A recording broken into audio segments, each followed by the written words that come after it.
Bonjour et bienvenue dans l'Hebdo, le récap en 15 minutes chrono de l'actualité de la semaine. 92% des logements de l'Île-Dieu sont raccordés à la fibre. Une réunion publique au sujet de son déploiement se déroulait la semaine dernière sur l'île.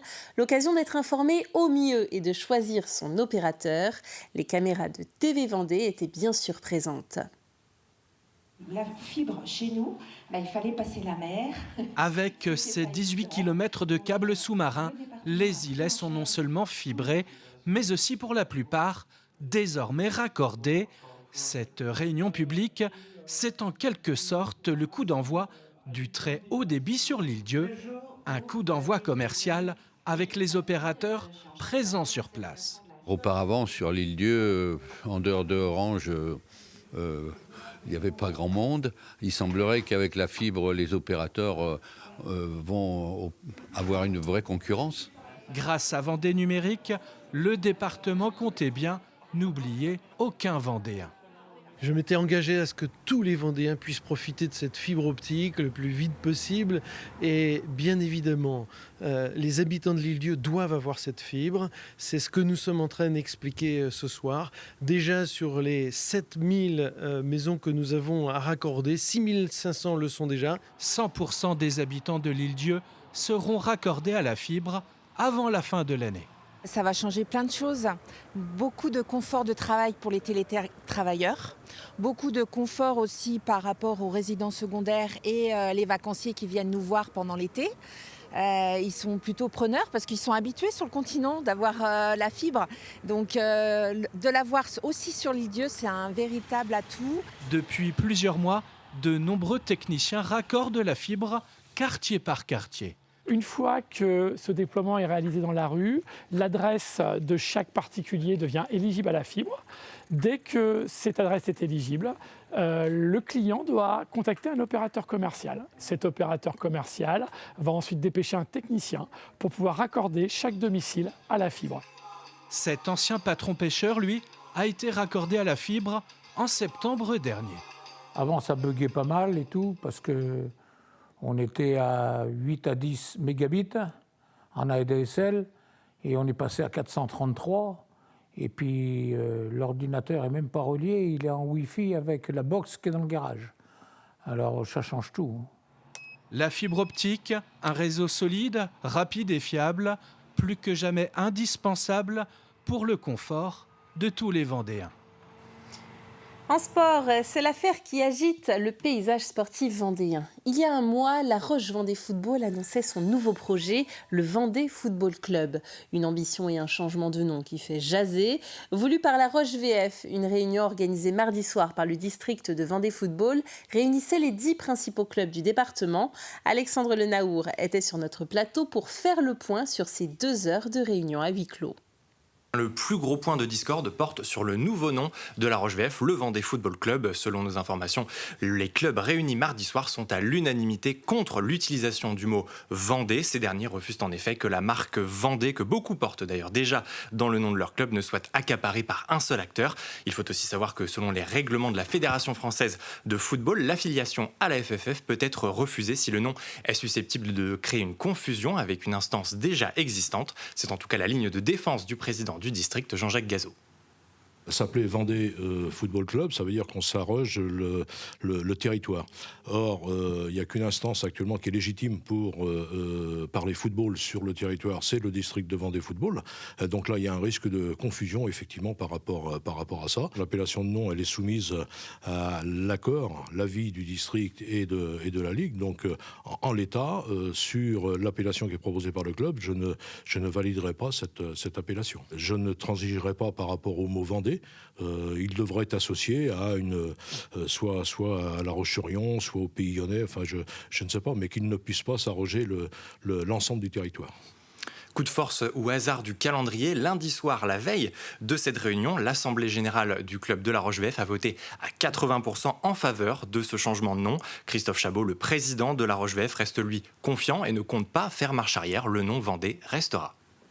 Nous, on avait déjà pris notre décision de ce changement de nom et le district de Vendée a pris de façon unilatérale une décision qui, à mon avis, ne lui appartient pas comme ça. parce que le district de Vendée est l'organisateur du football vendéen, mais pas le décideur du football vendéen. Comme on sait maintenant qu'on va avoir un contentieux, parce qu'on va rentrer en procès avec le district, on va sans doute modifier légèrement le nom de notre club pour préparer sa défense juridique, puisque le seul argument du président du district, c'est de dire on va confondre le Vendée Foot Club avec le district de Vendée de football. Mais plus qu'un simple changement de nom, Christophe Chabot ambitionne de tripler le nombre de partenaires, passant de 100 cette saison à 300 la saison prochaine. La crainte exprimée par certains clubs, c'est que cette ambition affaiblisse leur propre économie, une inquiétude jugée légitime selon le président du district. Alors cependant, attention, il faut aussi nuancer le tableau. Tous les clubs ne sont pas braqués contre ce projet. Sur le fond, ils sont plusieurs à partager cette envie d'un club professionnel évoluant à un plus haut niveau et à laisser la porte ouverte à un dialogue à plusieurs à l'avenir. Là où le bas blesse, en revanche, c'est sur la forme. Certains parlent d'un passage en force, d'autres d'une autoproclamation prétentieuse, des reproches dont a pris acte Christophe Chabot et qui a présenté d'ailleurs ses excuses mardi soir. Dans l'actualité également, plus que 25 semaines avant le Vendée Globe, 2 associations tentent, comme à chaque édition, de rassembler un nombre de bénévoles suffisant pour garantir une belle fête. Il s'agit des associations Les Bénévoles des Olonnes et Les Bénévoles du Littoral olonnois.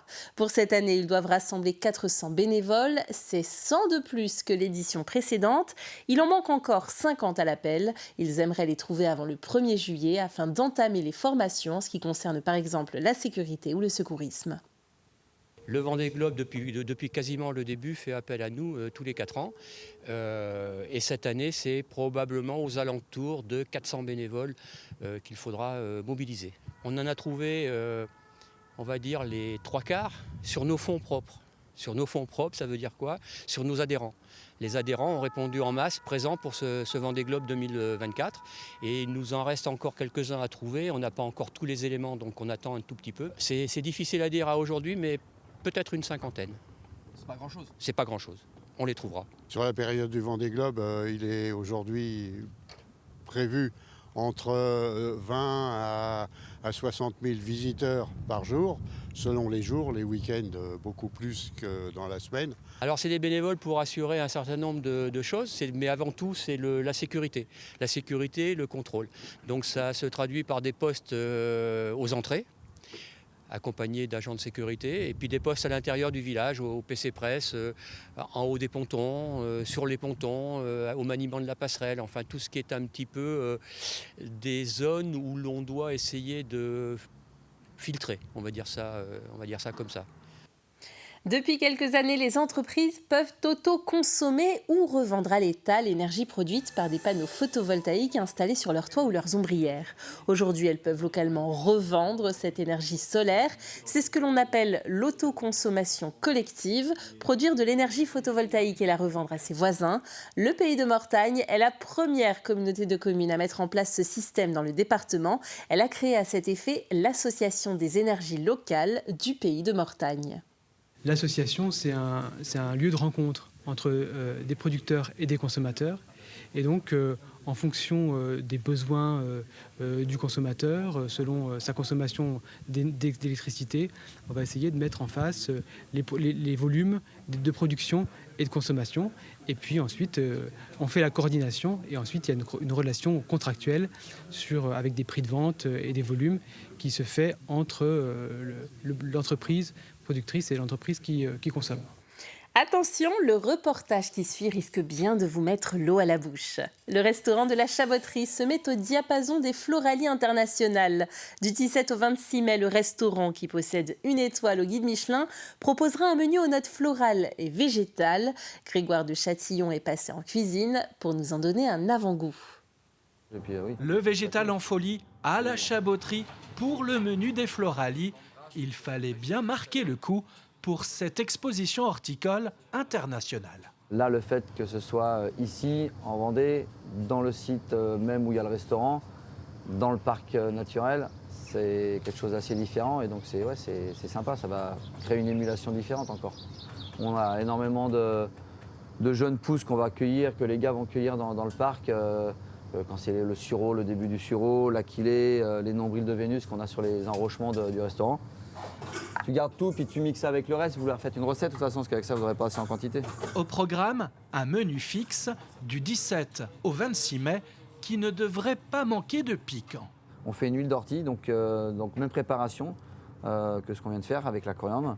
Et c'est des choses qui nous permettent de conserver les goûts et les odeurs de certains produits dans le temps, donc soit par des vinaigres, soit par des huiles. Une huile d'ortie qui viendra perler la crème de fenouil. Plus étonnant, un vinaigre aux bourgeons de sapin. On verse le vinaigre de cidre sur les bourgeons de sapin. Donc les bourgeons de sapin frais récoltés. On prend que les départs, que les petites inflorescences qui sont toutes fraîches, toutes récentes. On les met dans le bocal, on vient verser le vinaigre dessus. De quoi agrémenter un menu très nature, un menu non végétarien, tient à préciser le chef cuisinier. Un pigeon sera recouvert d'une viennoise de fleurs en guise de croûte sur le gibier. Un repas gastronomique à l'accent floral pour les floraliers internationales.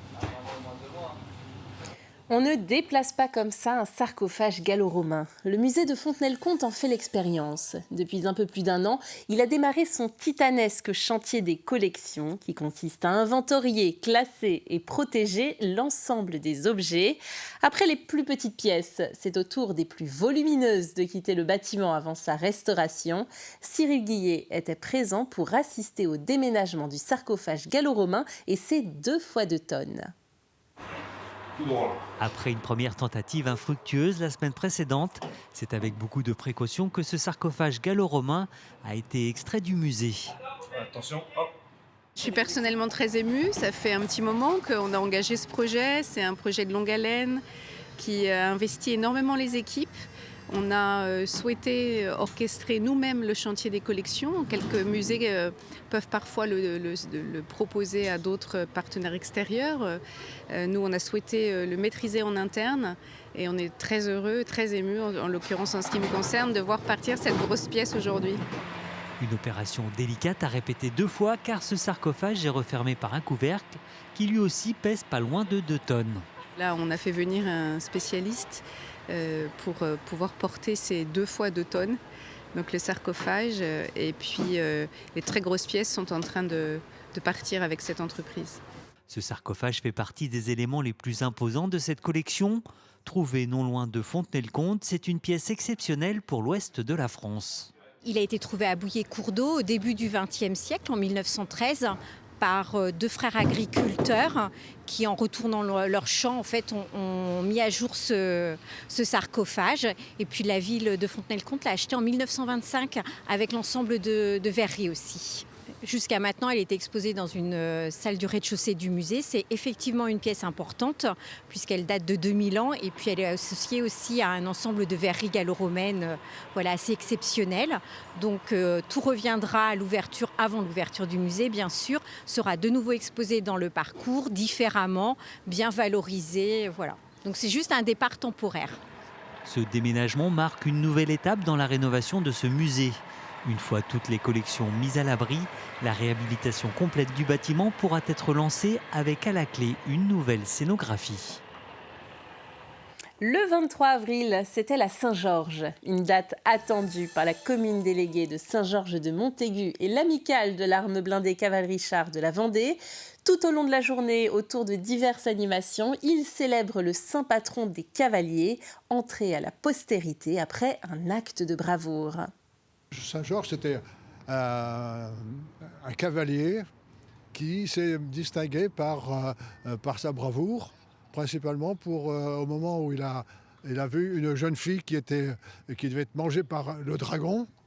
Et lui s'est porté à son secours et donc a terrassé le dragon pour sauver la jeune fille. Voilà, c'est une légende. Enfin, c'était pour montrer sa bravoure. Nous avons le Saint-Georges. C'est un homme quelqu'un qui nous rassemble. Et voilà pour la célébration de la Saint-Georges. C'est déjà la fin de cet hebdo de la semaine. Merci de l'avoir suivi avec nous. Retour de l'actualité lundi. Passez un très bon week-end et à bientôt sur TV Vendée.